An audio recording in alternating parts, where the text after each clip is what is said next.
What's going on, guys? Today I am going to show you the process of how I created this modified AE1200 Casio Royale by doing a few different things, including a module swap with a W1600, and I'm going to talk about that more. But first thing that I'm going to show you guys is the process of how I create my dial. So basically this is two different pieces that I have my laser engraver create for me, and what I'm doing now is I'm poking out all the portions that need to show through for the module.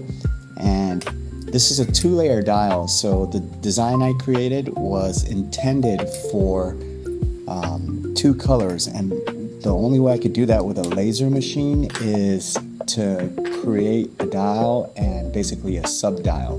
So I'm carefully poking out all the holes and slots for the module to show through, and with some adhesive I am going to stick these two dials together, and there we have the faceplate or the dial of the watch. Alright, so I have two watches here. We are going to do a module swap.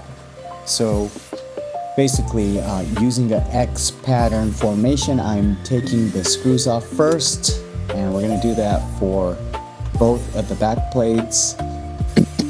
And once the back covers are removed, we can take the module out.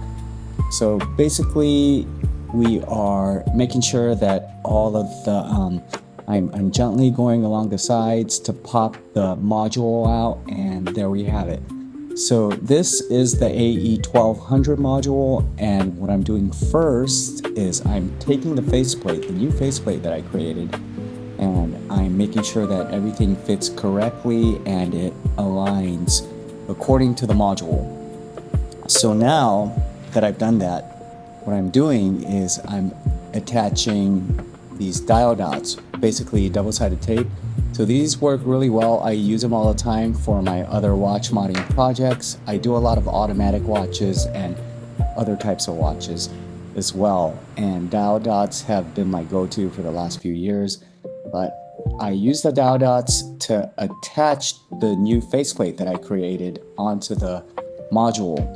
And now for the W1600 module, I am now popping that in. So as you can see, the faceplate's already inside the Casio AE1200 case, and we are now popping the W1600 module into the AE1200 case, and we're making sure that all the tabs are folded correctly under the pushers and all the buttons work. And once that's done, we're going to lube up the gasket and make sure that it fits properly.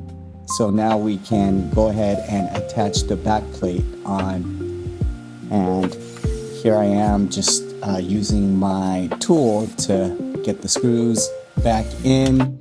And this is what the W1600 looks like.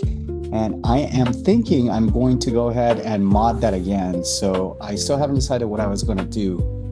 But going back to the AE1200, which is the star of today's show, I am popping the module back in. So now this is going into the W1600 case right here. And same process, we're going to lube up the gasket and pop that back in. And finally, we are going to take the back plating and screw it in. So this is pretty much the entire process of how I created this custom AE1200.